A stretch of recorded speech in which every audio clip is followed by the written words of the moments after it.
Alhamdulillah. Saya dari tadi minta ketemu kamu, bos ya. Ya. Kita nunggu lebih dari 1 jam. Baik, terima kasih Pak. Sebenarnya kami sampaikan Pak untuk pimpinan hari ini sudah terdaftar untuk kegiatan lain Pak. Alah lah. Lu tuh masih muda aja. Satu. Kegiatan Pak. Ya. Semuanya siapa? Pak. Keluarlah sebentar lah. Kalau kamu tuh anak muda aja tukang bohong. Diajar itu ya. Oke. KPK busuk. Hari ini Jokowi bercita-cita untuk jadi raja di Indonesia. Lihat aja dandanannya. Kalau pakaian daerah rakyat biasa dong. Ini pakaian daerah raja-raja. Raja Amangkurat pula lagi pengkhianat nomor 1 di Indonesia. Itu kan baju topi. Raja Amangkurat. Amangkurat 1 pengkhianat paling besar dalam sejarah di Pulau Jawa. Kok tega gitu? Nama Jokowi itu Joko Widodo. Tapi kalau Anda tidak bisa menyelesaikan masalah korupsi, namanya Joko Wirang. Ya, malu sekali. Ya, jadi Mas Jokowi, please ya, kita sama-sama rakyat, Bung. Ya, jangan mentang-mentang. Ya, udah gitu aja lah. Ya. Rakyat sudah marah, apapun akan jebol, insya Allah. Negara ini sudah busuk, sebusuk-busuknya sampai ke akar-akarnya. Saya ingin tambahkan, dari cara penerimaan sekarang ini, saya mengambil kesimpulan. Negara ini sudah busuk, sebusuk-busuknya sampai ke akar-akarnya. Tidak mungkin kalau kita tidak turun. Saya mewakili Purnawirawan. Harus turun nih. Rakyat juga harus turun. Siap! Dihabisi. Magazin yang nggak berani. Terima kasih.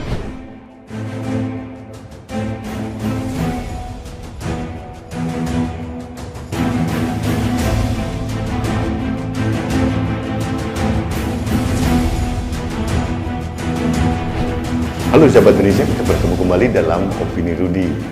Sahabat Indonesia, kalau lihat video tadi, saya bingung Pak Rizal Ramli itu sejatinya kan akademisi, doktor, pernah beberapa kali jadi menteri. Kok sekarang semakin aneh dan berubah menjadi orang yang pemarah ya? Bukan hanya marah, itu udah ngamuk-ngamuk seperti kesetanan. Saya tidak tahu apa yang mendasari Pak Rizal Ramli ngamuk di depan gedung KPK. Pertama, ngamuk karena tidak diterima oleh pimpinan KPK. Mungkin Pak Rizal Ramli, Amin Rais, dan kawan-kawan merasa sebagai pejabat atau tokoh besar sehingga harus diterima oleh pimpinan KPK. Manakala tidak diterima, ngamuk. Nah, ngamuknya berlanjut sampai di depan gedung KPK dan aneh bin ajaib menyerang Pak Jokowi bukan hanya kebijakannya, bukan hanya keputusan-keputusan Pak Jokowi, tapi sudah ke pribadi. Pak Jokowi pengen jadi raja, lihatlah pakaiannya Raja Amangkurat katanya. Itu pengkhianat tanah Jawa. Ini berbahaya loh. Ada beberapa perspektif loh. Jelas disampaikan oleh istana bahwa setiap peringatan 17-an bahwa semua orang memakai baju adat budaya. Pak Jokowi sudah berkali-kali menggunakan pakaian adat di daerah masing-masing dan sekarang Jawa.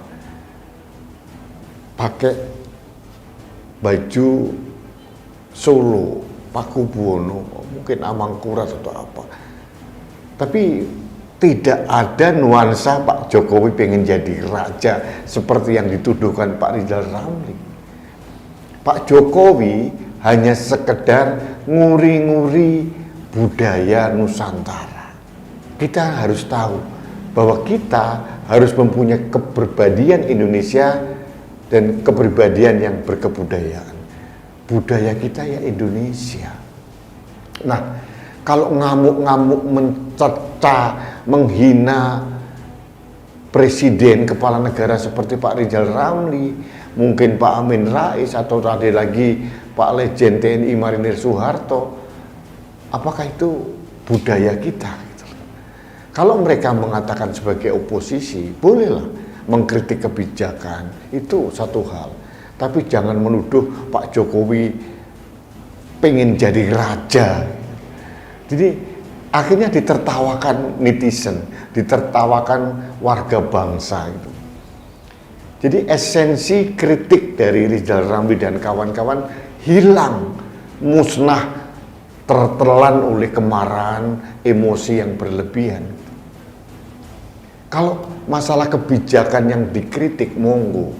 Tapi pada saat menuduh bahwa keluarga Jokowi menerima suap dan harus diusut oleh KPK, ada dasarnya atau tidak? Atau itu hanya praduga, dugaan? Yang saya wabil khusus pada Pak Rizal Ramli, saya tidak tahu ada apa. Kebencian pribadi itu sangat menonjol. Pernah diangkat jadi menteri oleh Pak Jokowi, kemudian dianggap tidak mampu, kemudian diganti. Kemarahannya luar biasa. Saya tertipu dengan wajah yang santun. Pak Rizal Ramli nggak malu ya didengar anak cucu gitu. Seorang intelektual, doktor, kok membuarkan emosi yang tidak terkontrol di ruang publik seperti itu? Sadar atau tidak ya? Seorang Rizal Ramli, Amin Rais yang guru besar, ada lagi dari pensiunan TNI bintang 3, itu menurunkan derajatnya sendiri dengan ngamuk-ngamuk di ruang publik, menuduh tanpa bukti dan fakta data, hanya sekedar pokoknya Pak Jokowi harus turun. Saya hakul yakin bahwa kritik-kritik ini ya kritik biasalah dalam demokrasi. Tapi kalau sampai bisa menurunkan Presiden Jokowi, bisa menurunkan kepala negara kita yang sah secara konstitusional, saya sangat tidak yakin. Jadi omongan mereka seperti gone with the wind, hilang tertelan angin, tertutupi dengan raut muka yang seperti kesurupan, marah berlebihan, emosional di ruang publik. Dan itu memang bagi media, apalagi media TV, itu menarik sekali. Bagi media ada gium, the bad news is good news, itu masih berlaku.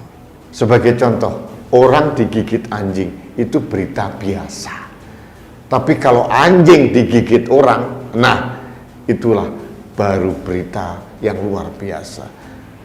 The bad news is good news, itu yang terjadi. Dan media senang karena melihat Pak Rizal Ramli emosi, terpancing dengan pertanyaan-pertanyaan dari media, menghujam ke sana kemari, menyerang, menghina pribadi seorang presiden.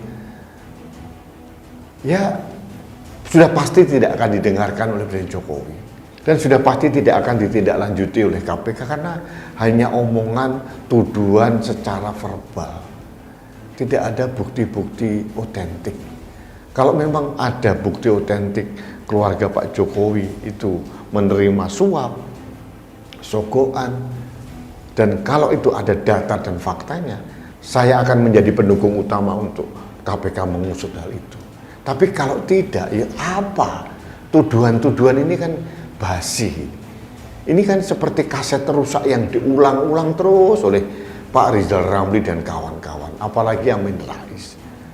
Jadi ada kebencian personal yang terlalu kentara, nyata, yang ditampilkan oleh Rizal Ramli, sehingga esensi dari kritiknya hilang, tertelan oleh emosi.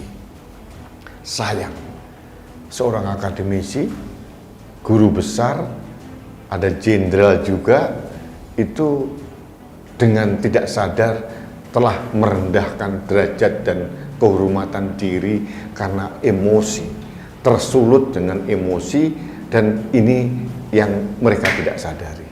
Tapi rakyat Indonesia cerdas, bisa memilih mana emas, mana loyang, mana pemimpin yang benar-benar dipercaya rakyat, mana orang yang sekedar asal mangap, asal nyeplak. Rakyat tahu. Sekeras apapun teriakan Pak Rizal Ramli dan kawan-kawan, meskipun teriakannya tertinggal serak sekalipun, percuma kalau tidak ada data dan fakta yang mendukung tuduhan-tuduhan itu. Jadi ke depan tolong sabar. Apa sih yang ingin kita wariskan pada anak muda kita, generasi penerus? Warisan emosional, tuduhan membabi buta yang sangat bersifat personal ini merupakan warisan yang sangat buruk buat generasi ke depan. Apalagi di era IT, rekam jejaknya itu tidak akan mungkin hilang. Jadi kasihan anak cucunya Pak Rizal Ramli, Amin Rais, atau mungkin yang lain, kalau mereka melihat eyangnya, kakeknya, atau mungkin ayahnya mengumbarkan kemarahan ke ruang publik tanpa data, tanpa fakta, dan bukan kritik yang dominan terlihat, tapi kebencian personal yang terlihat. Itu yang ingin saya sampaikan pada kesempatan ini. Baik, sahabat Indonesia, terima kasih Anda telah mengikuti Opini Rudi. Kita bertemu kembali dalam Opini Rudi selanjutnya. Salam satu Indonesia, salam Pancasila, salam Indonesia damai. Saya Rudi SK.